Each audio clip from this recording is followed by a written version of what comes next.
एक छोटा सा देश ईरान और दो बड़ी महाशक्तियां अमेरिका और इजराइल। सवाल यह है, ऐसा क्या है कि ये दोनों देश किसी भी कीमत पर नहीं चाहते कि ईरान के पास परमाणु हथियार आए? क्या है इसके पीछे का डर? आज हम बात करने वाले हैं एक ऐसे मुद्दे पर जो पूरी दुनिया के लिए चिंता का विषय बना हुआ है। इजराइल और अमेरिका ईरान को परमाणु बम क्यों नहीं बनाने देना चाहते? क्या ईरान वाकई में न्यूक्लियर वेपन बना रहा है?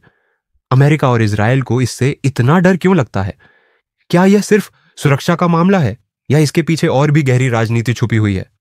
आज हम इन सभी सवालों के जवाब विस्तार से जानेंगे, तो बने रहिए हमारे साथ। ईरान का न्यूक्लियर प्रोग्राम 1950 के दशक में शुरू हुआ। आयरनी देखिए, शुरुआत अमेरिका की मदद से हुई थी, एटम्स फॉर पीस प्रोग्राम के तहत। लेकिन 1979 की इस्लामिक क्रांति के बाद सब कुछ बदल गया। अमेरिका और पश्चिमी देश पीछे हट गए और ईरान ने धीरे धीरे अपनी परमाणु महत्वाकांक्षाएं बढ़ानी शुरू की। सबसे पहले समझते हैं कि ईरान का न्यूक्लियर प्रोग्राम क्या है।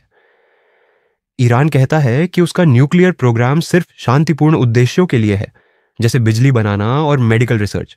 लेकिन अमेरिका और इजराइल का दावा है कि ईरान चोरी छिपे परमाणु बम बनाने की तैयारी कर रहा है। 2015 में ईरान और वर्ल्ड पावर्स के बीच JCPOA joint comprehensive plan of action deal हुई थी, जिसमें ईरान ने अपने न्यूक्लियर एक्टिविटीज को लिमिट करने का वादा किया था। लेकिन 2018 में अमेरिका ने इस डील से बाहर निकल गया और ईरान पर दोबारा सैंक्शंस लगा दिए। अब सवाल यह है कि क्या ईरान वाकई में बम बना सकता है? आइए, ये इंटरनेशनल एटॉमिक एनर्जी एजेंसी की कई रिपोर्ट्स में ईरान पर छुपकर यूरेनियम एनरिचमेंट करने के आरोप लग चुके हैं। अगर ईरान के पास परमाणु बम आ गया तो यह सिर्फ इजराइल के लिए ही नहीं, पूरे मिडिल ईस्ट के लिए बड़ा खतरा बन सकता है।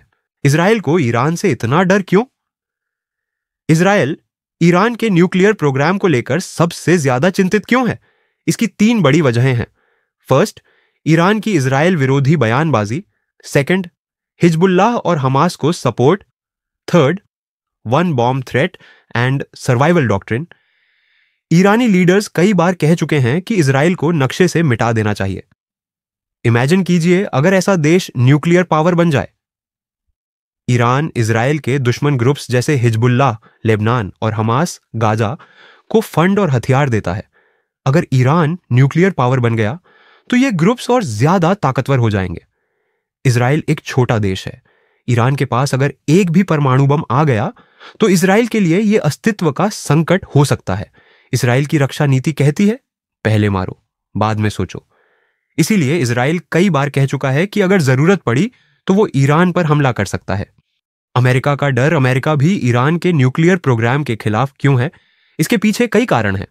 मिडिल ईस्ट में अमेरिकी हित, अमेरिका का इस क्षेत्र में ऑयल और जियोपॉलिटिकल इंटरेस्ट है। अगर ईरान न्यूक्लियर पावर बन गया तो वो अमेरिका के दुश्मन देशों जैसे रूस, चीन के साथ मिलकर अमेरिकी प्रभाव को कमजोर कर सकता है। न्यूक्लियर प्रोलिफरेशन का डर, अगर ईरान के पास बम आ गया तो सऊदी अरब, तुर्की जैसे देश भी न्यूक्लियर वेपन्स बनाने लगेंगे। इससे पूरी दुनिया में हथियारों की होड़ शुरू हो जाएगी। इजराइल की सुरक्षा, अमेरिका इजराइल का सबसे बड़ा सहयोगी है। अगर इजराइल को खतरा होगा तो अमेरिका को भी उसकी रक्षा करनी पड़ेगी, जिससे बड़ा युद्ध। मान लीजिए ईरान के पास परमाणु बम आ गया तो क्या होगा? पूरे मिडिल ईस्ट में हथियारों की होड़ शुरू हो सकती है। इजराइल और ईरान के बीच सीधी जंग संभव है। आतंकियों को अप्रत्यक्ष रूप से न्यूक्लियर मदद मिल सकती है। और सबसे बड़ा डर, वर्ल्ड वॉर 3 का ट्रिगर पॉइंट बन सकता है। सुन्नी शिया वॉर बढ़ेगा। ईरान शिया मुस्लिम देशों का लीडर है, जबकि सऊदी अरब सुन्नी देशों का। न्यूक्लियर ईरान से यह टकराव और बढ़ेगा। दुनिया की अर्थव्यवस्था को झटका, हॉर्मुज की खाड़ी से गुजरने वाला 20% तेल ईरान के पास है। अगर यहां युद्ध हुआ तो पूरी दुनिया में तेल की कीमतें आसमान छू जाएंगी। तो यह था इजराइल, ईरान और अमेरिका के बीच छिड़ी अदृश्य जंग का संक्षिप्त सच। एक जंग जो बम से नहीं, लेकिन डर और दबाव से लड़ी जा रही है। अगर आपको यह वीडियो पसंद आई और सोचने पर मजबूर करने वाली लगी हो तो इसे शेयर जरूर करें और चैनल को सब्सक्राइब करना मत भूलिए।